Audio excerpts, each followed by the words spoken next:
राजधानी भोपाल में 2 अक्टूबर की रात आंदोलन कर रहे अतिथि शिक्षकों पर लाठीचार्ज और उसके बाद अतिथि शिक्षक संगठन के पदाधिकारियों पर एफआईआर के मामले के साइड इफेक्ट दिखने शुरू हो गए हैं। इसके विरोध में आजाद अतिथि शिक्षक संघ ने स्कूलों के बहिष्कार की घोषणा कर दी है। 7 अक्टूबर यानी सोमवार को प्रदेश भर के अतिथि सरकारी स्कूल में पढ़ाने नहीं जाएंगे। अतिथियों का भी ये विरोध सांकेतिक है और इसलिए वो सिर्फ एक दिन का ही बहिष्कार कर रहे हैं। अपनी मांगों को लेकर अतिथि शिक्षक संगठन लगातार रणनीति बना रहे हैं। जरूरत पड़ने पर भविष्य में इस तरह के प्रोटेस्ट को ज्यादा दिनों तक भी चलाया जा सकता है। शांति दूत राष्ट्रपिता महात्मा गांधी तथा पूर्व प्रधानमंत्री आदरणीय लाल बहादुर शास्त्री जी की जयंती के दिन जब संपूर्ण मध्य प्रदेश के अतिथि शिक्षक अपनी न्यायोचित मांग के लिए बैठे हुए थे, शांतिपूर्वक तरीके से सुंदरकांड हो रहा था, भजन हो रहा था, पीछे की तरफ माताएं बहनें भोजन कर रही थीं तथा यह निर्णय हुआ था कि आज रात्रि हम लोग शांतिपूर्वक यहीं पर बैठेंगे। ऐसे समय में जबकि दिन भर पुलिस प्रशासन ने सहयोग किया, हम उनका धन्यवाद भी देते हैं, लेकिन अचानक क्या हुआ, किसका आदेश आया, किसने इनसे कहा कि बिल्कुल जलियांवाले बाग की तरह इन लोगों पर लाठीचार्ज किया जाए, घेर कर मारा जाए। लाइट बंद कर दी गई, सब लोग हैरत में थे। हम लोग भजन करते करते रुक गए, किसी को समझ में नहीं आया कि क्या हुआ, और अचानक पुलिस वालों ने बुरी तरह से हम लोगों को खदेड़ना शुरू कर दिया, हमारी बहनों को खदेड़ना शुरू कर दिया। कई बहनें भोजन कर रही थीं, भोजन पर लात रखते हुए पुलिस वाले चले गए। मैं इतिहास का छात्र हूँ, मुझे जनरल डायर वाली बात याद आ गई कि किस तरीके से जलियांवाला बाग में एक कांड हुआ था।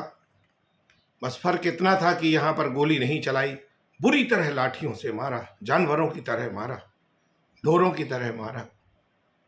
बहनों को, भाइयों को, गर्भवती बहनों को नहीं बख्शा गया।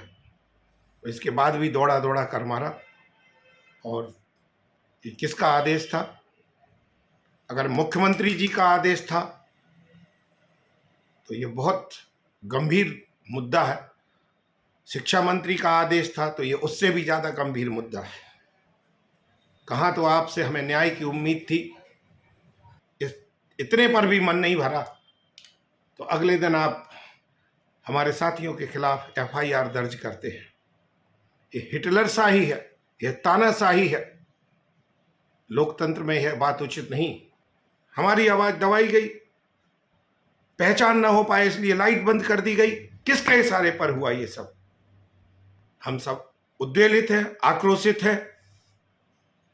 हमारे साथियों के खिलाफ एफआईआर वापस ली जाए, नहीं तो अभी संगठन ने यह तय किया कि 7 अक्टूबर को मध्य प्रदेश के पूरे स्कूलों का बहिष्कार किया जाएगा।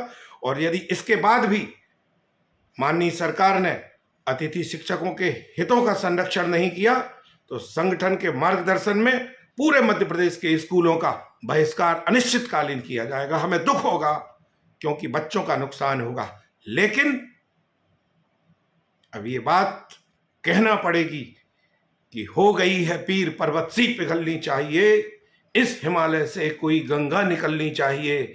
और मेरे सीने में नहीं, तेरे सीने में सही हो कहीं भी आग, लेकिन आग जलनी चाहिए। सिर्फ हंगामा खड़ा करना मेरा मकसद नहीं, मेरी कोशिश है कि ये सूरत बदलनी चाहिए। आपको बता दें कि मध्य प्रदेश की शिक्षा व्यवस्था में अतिथि महत्वपूर्ण भूमिका निभाते हैं। प्रदेश भर में करीब 1.5 लाख अतिथि शिक्षक विभिन्न वर्ग में हैं। इनमें से 50,000 अतिथियों के बहिष्कार का मतलब 5 स्टूडेंट्स प्रति टीचर के हिसाब से 2.5 लाख बच्चों को पढ़ाने के लिए टीचर्स का नहीं होना है। ये स्थिति एक दिन की है। अगर आंदोलन बढ़ता है या भविष्य में ज्यादा दिनों के लिए बहिष्कार किया जाता है तो शिक्षा व्यवस्था के क्या हाल होंगे, इसका अंदाजा लगाया जा सकता है। यदि आप ये वीडियो YouTube पर देख रहे हैं तो हमारे चैनल को सब्सक्राइब करें और बेल आइकन को दबाना ना भूलें। अगर आप Facebook पर ये वीडियो देख रहे हैं तो हमारे पेज को लाइक करें। आप हमारे WhatsApp चैनल बंसल न्यूज को फॉलो कर हर दिन लाइव अपडेट्स भी पा सकते हैं।